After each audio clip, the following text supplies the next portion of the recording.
Hello everyone, and welcome back to the Flow Space, where we navigate the art of flow both in movement and in life. From finding your rhythm in the studio to navigating the journey of life itself, this is your place to connect, reflect, and flow your way into deeper alignment. So let's flow, girls.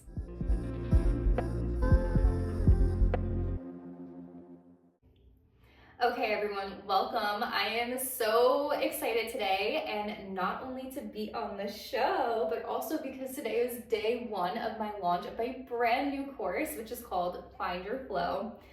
I am just so incredibly excited for this because I have been wanting to do something like this ever since I started taking on a coaching role online, which hasn't been too super long, but this is the first thing that I'm doing that just feels so super aligned and so me, because I am the self-dubbed queen of flow.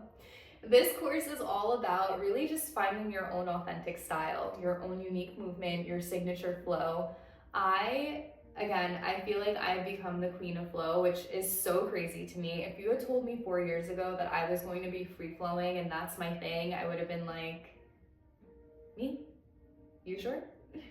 Because let me tell you, even when I was doing somebody else's choreo, I feel like you could see the gears turning in my head. Like I was second guessing every movement, like pauses, rigid. It wasn't cute. If I'm gonna be very honest, it looked like I was thinking. And that is like the exact opposite of what being in flow is. Like flow is just like fluid movement, right? Just like moving to your body's intuition. I did not have that at all. But that has again become my signature thing. Like I even submitted a competition video where it was a freestyle flow. That has become who I am as an artist, and that's I think my biggest strength as of right now. I feel like everything changes over time, but I don't know, flow is just, it's my thing. It's the name of my podcast, the name of my studio. I am obsessed with just being able to move my body from within. I get so many comments about my flow, just complimenting my flow, but also questions about how you can start, building your own flow practice. I've even gone viral talking about how you can train fluidity and flow. So this just felt so aligned, like this is exactly what I need to bring into the universe right now. And my favorite part about it, I made it absolutely free. And I did that because I believe every single dancer deserves to feel like this. We deserve to be in flow. We deserve to have fluid, graceful, beautiful, sexy, sensual movement. It is the most freeing, liberating feeling to just be able to come into the studio and move your body the way that your body wants to move, without second guessing, without thinking about what other people might think of it, without worrying about the way it looks. Like when you can just flow from the heart, that is pure gold. And not only because of the way it looks, because it's beautiful, but also mostly because of the way it feels. It is the most rewarding feeling to like hit the move you've been working on, but do it in a way that again just flows like right out of the brain. It just like comes out right on the pole. And I'm so excited to be bringing this knowledge to everybody. So if you are a dancer, this course, let me just like preface by saying it was designed for pole dancers. Everything that I'm going to be showing in the videos is on the pole. But as I'm going through it and like as I was creating the content, I was like, you know what? Anybody who wants to dance can learn something from this. And again, it's completely free. So you have nothing to lose, literally. If you're interested in learning how to dance from your intuition and stop feeling so rigid, stop being in your head, stop worrying about what it looks like, this is the course for you. So yeah, I'm just super excited. I'm super lit up about it. And because I'm in this energy right now and everything is just feeling so good, I've already gotten some signups. Like I said, I literally just launched today. Before I sat down for this podcast, I probably launched about 30 minutes ago. I already have 4 people signed up, which is just amazing. I'm like a baby in the coaching space and like in the offer space. I've talked about this before, but when I first started really showing up on social media, it was a little less than a year ago now. It was in March of last year. I was really just creating content. I wasn't selling anything. I wasn't offering anything. I wasn't providing any services. And I really just started doing that in the past 3-4 months. So still a baby in this space, but I feel like this is just the perfect thing for me to again create and bring into the world, because this is my offering. Like, I teach people how to be in flow, again, both in movement and in life. So again, super excited about it. And today I want to bring this energy to the podcast and talk about 3 things that I go over in this course that I feel like are so super important enough for me to want to go over it twice and talk about it here too. So I'm not going to get into all the juicy details that I get into in the course. Again, if you're interested, it's free. I will link it in the show notes, and I will link it if you're watching on YouTube, but it is literally a free course as of right now. So if you're interested in this, or you're interested in the topics that I am talking about, please go check it out. Again, literally nothing to lose here. So the course itself covers 7 main topics, but the 3 that I'm going to talk about today are breaking free from blocks, balancing masculine and feminine energy, and captivating the audience with your authentic flow. I love the idea of bringing these 3 to the podcast because there's different kind of modules in between them, but it starts kind of at the beginning and brings you a little bit towards the end of the course. And again, I'm not going to dive in super deep, but I am going to bring you just enough information today that you can start a free flow practice right after this podcast if you wanted to. Just saying. So the first thing that we're going to talk about today is breaking free from blocks. Why is this important? I'm going to tell you.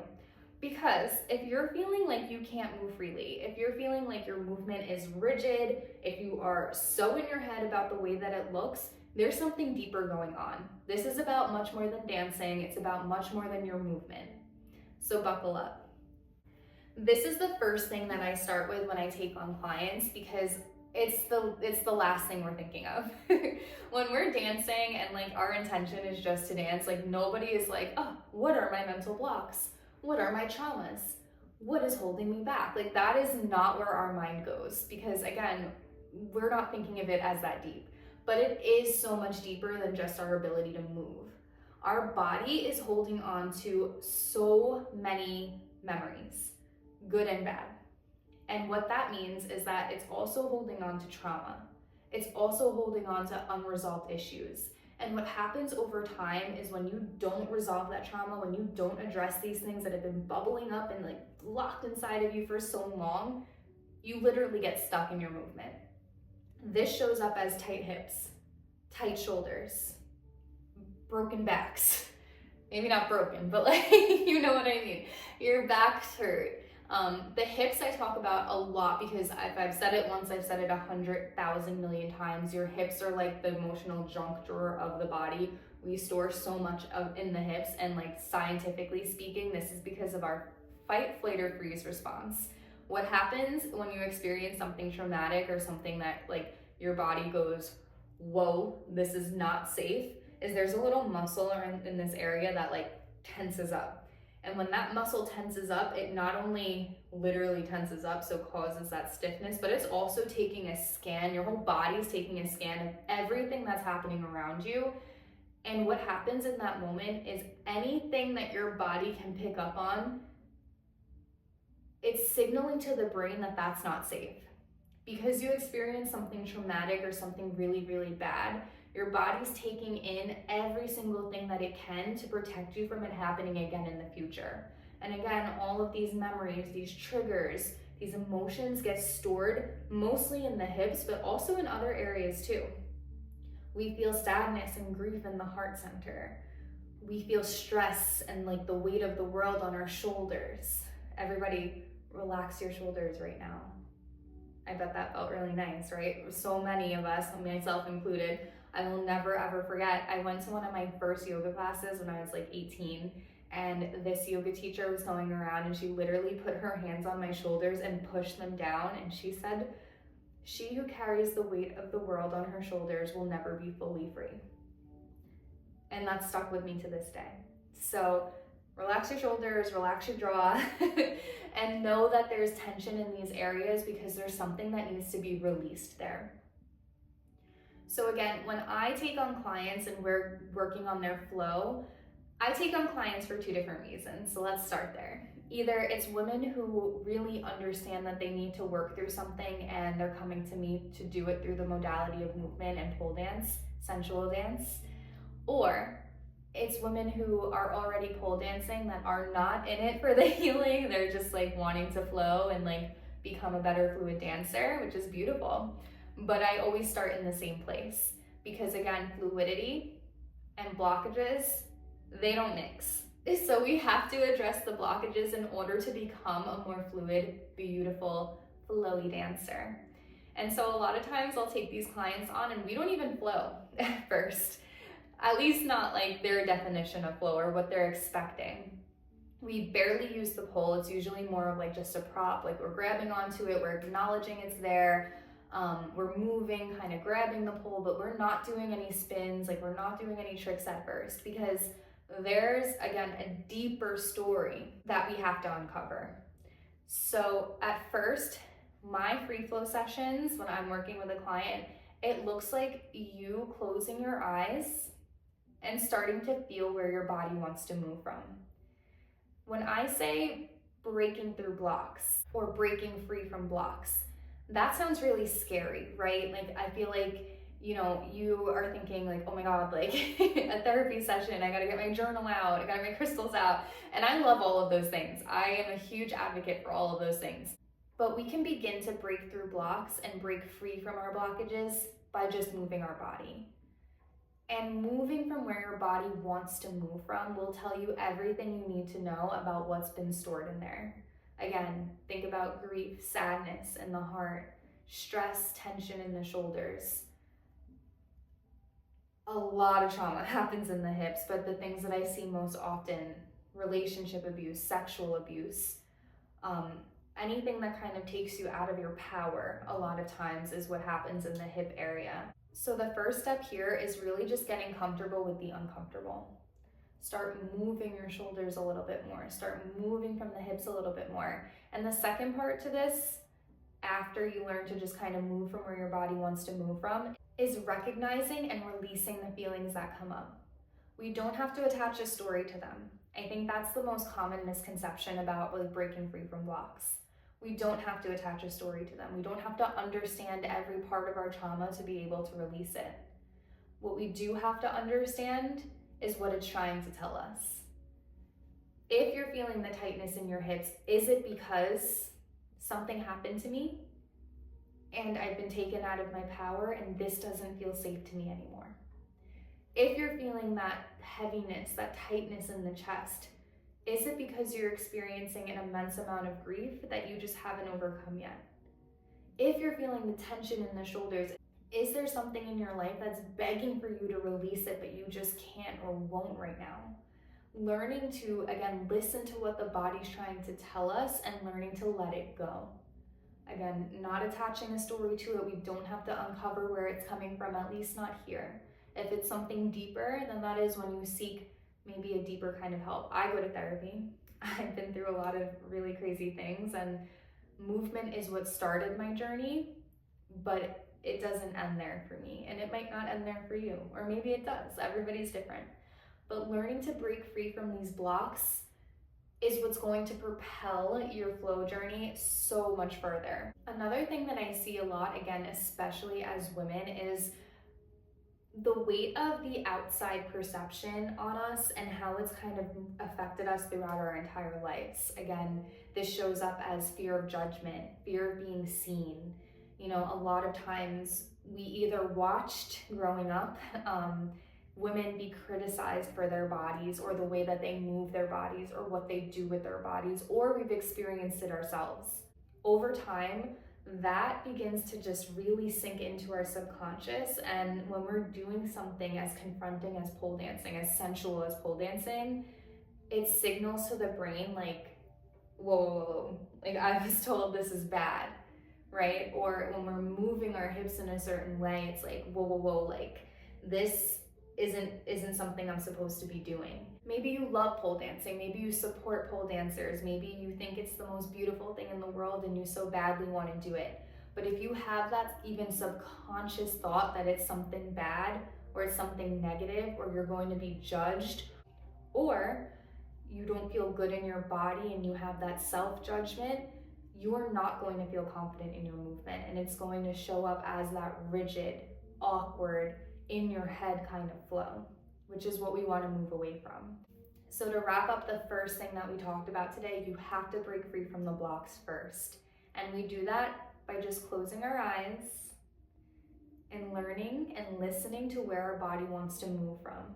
As we explore this movement, we recognize the feelings that come up and we intentionally release them. Again, we don't have to attach the story, we just have to work on releasing. Another thing that I really want to highlight, especially like as you're starting your free flow journey, it's not going to look pretty at first. We already talked about it's not really going to be like you're floating on the pole just yet. I highly recommend not looking in a mirror. Learning to really move from within is learning that it's not about what it looks like, it's all about what it feels like. So start there. Breaking free from blocks, again, is going to be your foundation to starting your flow practice. And the most beautiful thing about a flow practice in general is that everything you learn in the studio in your sessions, you get to bring with you in real life.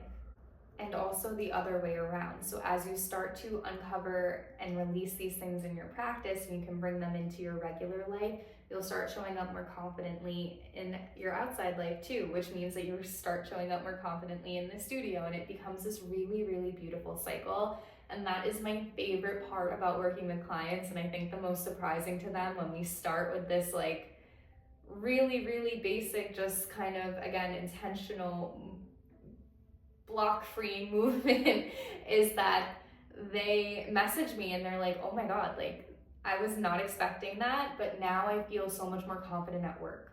Or now I can walk and like I don't have my head down, like I want to be seen. That is the magic of really taking this a step deeper. And again, you're not only going to see it in the studio, you're also going to see it reflected in your real life as well. The second thing we're going to talk about today is balancing masculine and feminine energy. This is one of my favorite topics to talk about when it comes to pole dancing specifically, because pole dancing is the ultimate, like, just harmony of the two. It's strength and softness. It's power and grace. It's the duality of these energies coming together at the same time, and that is one of the most freeing, liberating, but healing energies in the world. Like, I am absolutely obsessed. So let's get right into it. So what is masculine and feminine energy in movement? The masculine is your, like, the man, right? It's the strength. I think of the masculine as like the physical pole, the strength you need to kind of tackle that beast that is the pole, inverting, climbing. But the feminine is your flow. The feminine is leaning into your softness, into your intuition. It's learning to let go of the outcome. Whereas the masculine is like, no, I want to bust out this trick and I want to do this combo and I want to do it for this many minutes and I don't want to lose my breath. And the feminine is saying like, no, like we're going to listen to our intuition. We're just going to take it slow. And when you can like marry the two together, you get like this perfect storm of beauty, fluidity, grace. This is one of my favorite things to talk about because the imbalances of feminine and masculine energy shows up so much in our actual life. And when you have a practice like pole dance or even sensual dance, you have a practice that shows you how to have the two in complete harmony without having to like really think about it. It just kind of happens really naturally, which is why I really love to talk about it and why it's so important for your flow.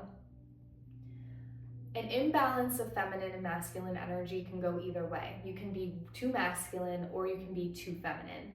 Every single person, no matter what you identify as, needs to have a good balance of the two. Again, in regular life, in your outside life, outside of the studio, your masculine energy is your doing energy. It's like, yes, I'm gonna get this done.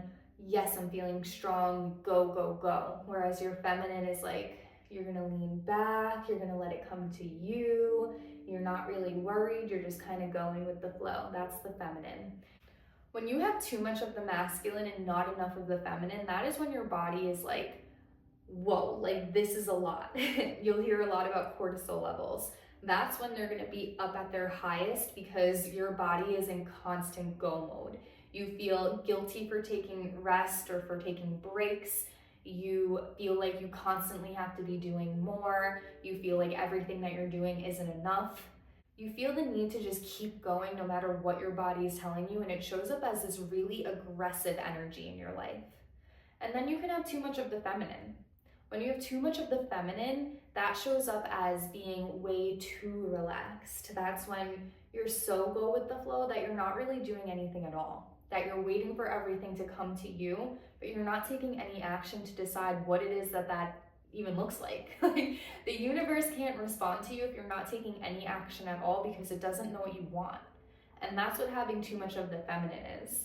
How this shows up in movement, especially in terms of a free flow practice, is when you have too much of the masculine. That's when it comes to pole dancing, you're worried about your tricks, you're worried about your combos, you're worried about what the next step is going to look like, because your mind is so focused on the way that it looks, the way that you're being perceived. Whereas in your free flow, if you have too much of the feminine, then maybe you're not doing any tricks, you're not doing anything on the pole. Like, it's all very safe, to kind of say the least. And I think that's the easiest way for me to explain it. It's like you don't have the drive or the confidence to do anything that feels maybe even a little outside of your comfort zone. And so you're doing the same things over and over again. You're not really going up the pole. You're not trying anything new. And you should feel comfortable and confident in the things that you're doing, but you should always want to push it a little bit more, because that's where the magic happens. And that's the importance of having the balance of the feminine and the masculine. Think about the masculine as your structure. And when I say free flow, you might be like, well, why would I have structure in free flow? I'm not talking about structure like this is what I'm going to do and this is what I'm going to do, but I'm talking about structure as in I'm going to show up today. Structure as in this is my goal, I want to feel, and I'm going to do it even though it's uncomfortable. Structure meaning I don't like free flowing right now, but I'm gonna do it because I really want to become good at it. And then your feminine is your creativity, it's your intuition, it's learning to tap in so that you can create something really beautiful. So that's balancing your feminine and your masculine energy. Again, super important in flow, but also super important in life. And I love, again, just like with the breaking free from the blocks, everything that you learn in the studio in these sessions, you can bring with you into your outside life as well. And it becomes that cycle of all around healing. Just by showing up in the studio with the intention to become a better free flower, you also can show up in life and just feel more confident in your everyday, which is such a beautiful, beautiful thing. All right, the third and final thing we're going to talk about today is captivating with your authentic flow. This is about learning your own presence. It's about captivating the audience with your storytelling, with your expression, and this is the magic. This is the magic. If there's anything that takes your flow from being rigid to being absolutely magnetic, people don't want to take their eyes off of it, it's your ability to captivate the audience. It's your ability to tell a story. And the easiest story for you to tell is the one that your body wants to get out. It's, again, tapping into that intuition, which is such a beautiful space to be in, and that's what's going to transform your flow. There is an art of storytelling in dance. It's all about making every movement count. Every movement has a purpose. Every movement contributes to the overall story. And how do we do that? We do that by letting go, by listening within and understanding what story wants to be told. This is why the music that you flow to is so important. When I take on clients, I have them make a playlist, and I have that playlist encapsulate all different kinds of emotions. And I highly recommend that when you're free flowing, you put that playlist on shuffle. Unless there's something specifically that you want to work through, then maybe put on a song that embodies that energy. But if you're just starting out and like you don't even know what your body's trying to tell you, I say put that playlist on shuffle and let a story come out of you. When we have a connection to a certain song, whether it be through the music itself or the lyrics or whatever it is, there's a reason for that. And I'm sure you understand that. As dancers, music is absolutely vital to what we do. And the reason we connect with certain songs over others is usually because it relates to something in our life. It makes us feel something that we can relate to, that we connect to, that we literally have an emotional connection to. And if you have an emotional connection to the piece, that means you can build a story around it because there's part of your story in those lyrics, in that music. If you follow me on Instagram, you might notice that I free flow to the same songs over and over again, and that's because those songs are so meaningful to me. Some of them have to do with traumas that I've been through. Some of them just make me feel really good. Some of them make my body want to move, but all of them, there's an emotional connection to. And when I can connect to a piece of music, then I can make every move count. I can tell a story through my movement because, again, I'm just listening to my body and the way that it wants to express itself to what it's hearing. The most beautiful part about that is you become magnetic by being authentic. And you are being authentic by telling your story, by expressing yourself through your movement, by finding your unique flow. Having a great playlist is the most underrated tool of being a great free flower, 100%, because again, that's your magic. Your magic becoming magnetic is by being yourself, by being authentic. You will never be authentic if you can't connect to the piece, if you can't connect to the music, if you have no story to tell. And maybe the story isn't always yours. Maybe it's just a piece of art that you just want to create, but there's always something there. There's always some kind of connection.